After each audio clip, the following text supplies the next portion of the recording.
All right, the next artist we're looking at is Amos Mack, a very important photographer, as well as someone who's worked a lot in media and pop culture. Like we talked about before, he has photographed Zachary Drucker's series that we talked about with the home. I want to say it's like, I can remember, Distance is Where Your Heart Is. Very long title. So some of the things that Amos Mack has worked on includes Gossip Girl and the new series version of that, No Ordinary Man, which we talked about sort of at the beginning of the semester, as well as Gaycation. Now, a lot of Amos Mack's work is in, again, like I said, photography, and so we have some sort of general photographic series, such as this one from DragCon from 2017, and general images that Amos Mack has taken and been sort of influential in creating.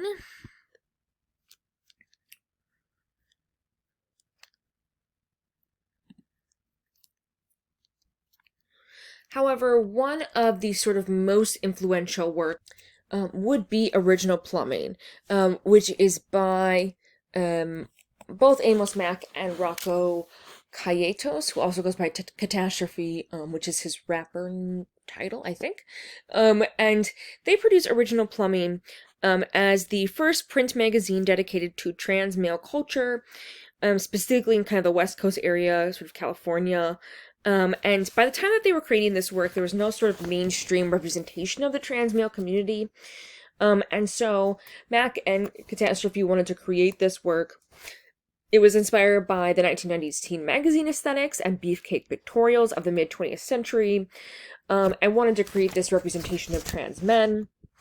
It only ran for 10 years, which was the plan, so 2009 to 2019. This magazine was specifically by trans men for trans men, and in true diversity in the female to male trans community in size, age, body, surgery, hormone use, and non-use. And it was quite famous. I want to say it sold out before they even put out their first series, and so they were kind of concerned. They were like, well, we don't want to get our hopes up too much, but it was a resounding success, which you purchase some of them online, and I put that link in on Canvas. But the title comes from this sort of slang word, which is Original Plumbing means someone who has not received sort of gender reassignment surgery. And I believe Amos Mack got it from this Craigslist post that he saw in 2008, written by a trans man who was looking for casual sex. He stated he had the original plumbing below. He thought it was kind of cheeky and memorable, and so he utilized that for the title of this magazine. And with a total of sort of 20 issues.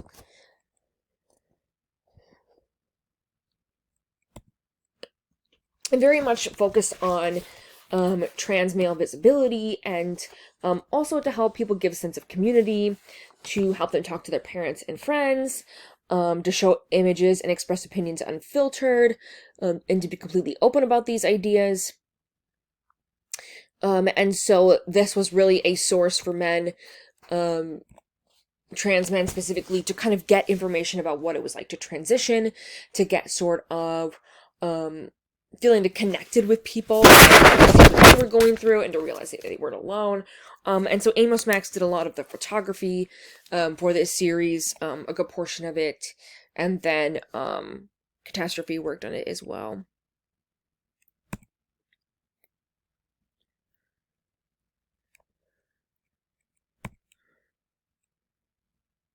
We'll talk about this artist in a minute here as well.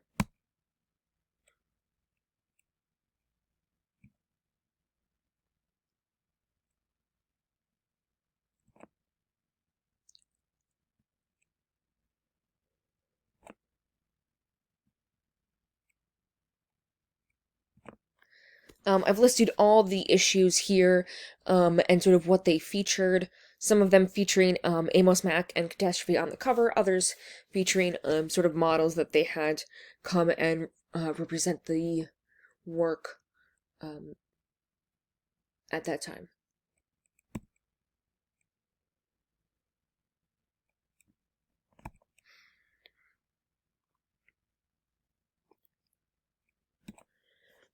I also like there's some pithy kind of cartoons that comment on restroom usage, again something that Casillas talks about, so you can get a sense of sort of this fear and anxiety that comes with that as well.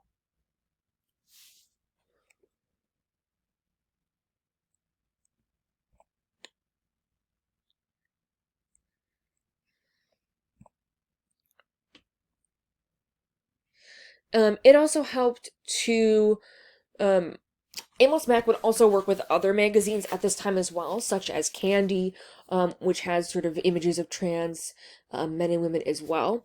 And so he would take some of these photographic series as well to put into not only sort of original plumbing, but also Candy magazine. So these are some images of Elliot Fletcher from 2018. He was featured in Shameless in season 7.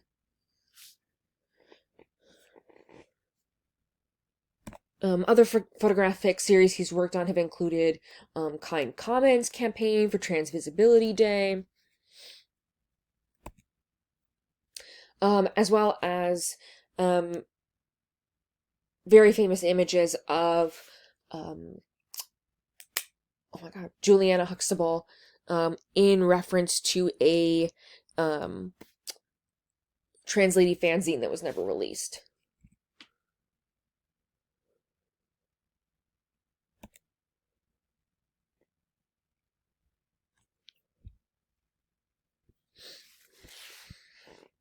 In reference to Julianne Huxtable, she is the next artist on our list, and a very powerful trans artist. She was born in Texas and studied at Bard College. She studied art, gender studies, and human rights in the intersection of race, gender, queerness, and identity. She has utilized in numerous sort of mediums that has included self-portraiture, text-based prints, performance, and sort of has mixed and matched them in sort of creating her work.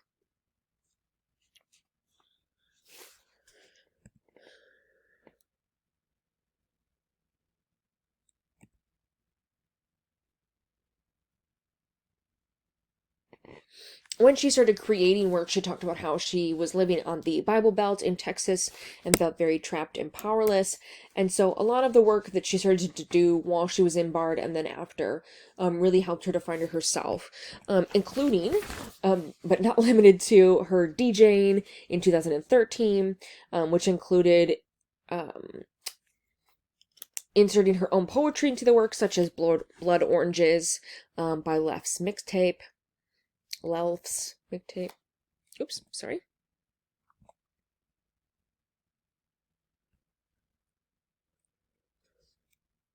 As well as modeling.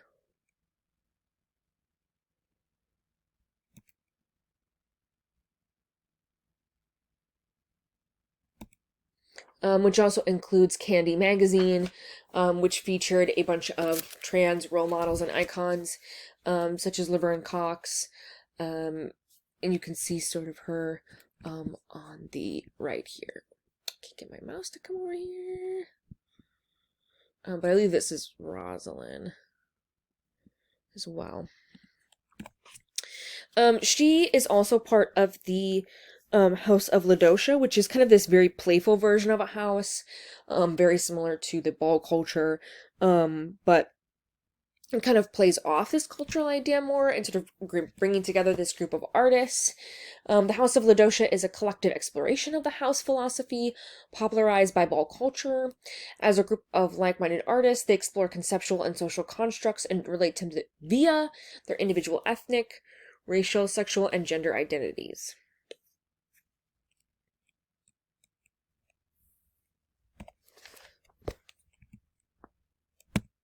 Some of her early work features sort of photography and the photography of her own body. In this example of this work, she revises herself as a self-described cyborg, cunt, priestess, witch, Nubian princess, which is part of a sect of the Nation of Islam, which believes black people are descendants of lizard aliens and created white people. In the portrait, Huxtable presents herself in the futuristic world, which is far removed from the trauma and self-loathing of her childhood. A lot of these works also kind of explore what it means to be a queer person of color living in the grind in New York City, and how a lot of these things are very alienating.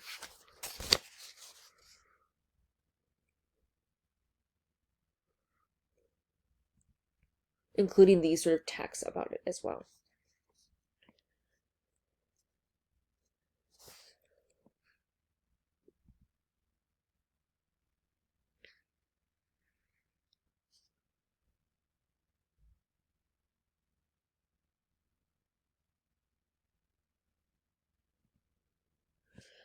She also had a man sculptor in this work by Frank Benson, in which he is kind of creating this, I think it's like a 3D print of Huxtable's body.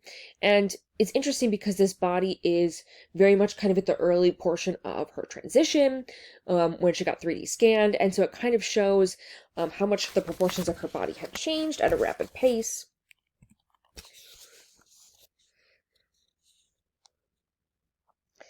It was exhibited with Huxtable's poems and futuristic photographs. The presentation offered an intimate look into the sexual and creative evolution of the downtown DJ and an internet it girl, who became a local trans icon. But on a personal level, it also served as an intimate message from the artist to her estranged Baptist mother, whom she hadn't spoken to in 5 years. Also containing this mudra hand position, which is reflecting on classical sculptures, as well as sort of non-Western medicine and images.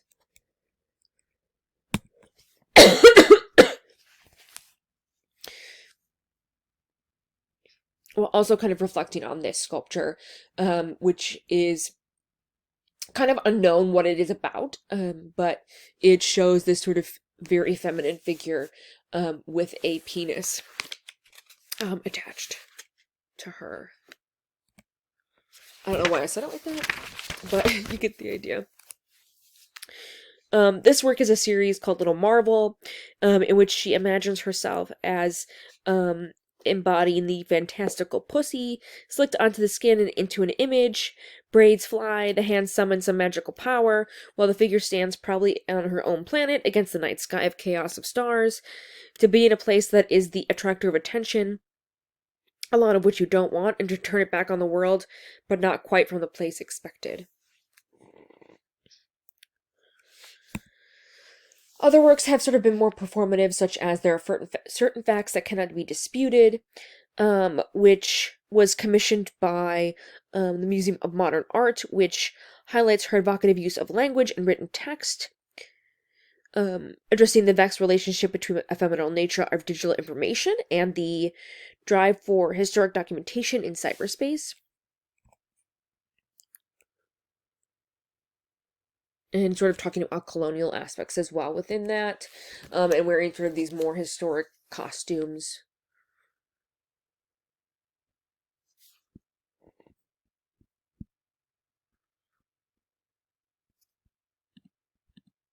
I threw in a couple other works that I really like, such as her on the cover of Flaunt magazine, as well as some of her other works.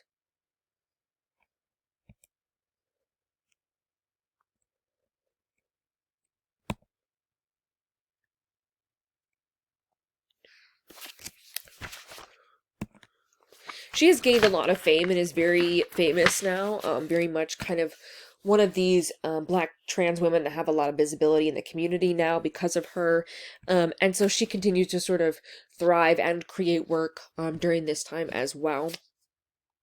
And it's just like sort of phenomenal work.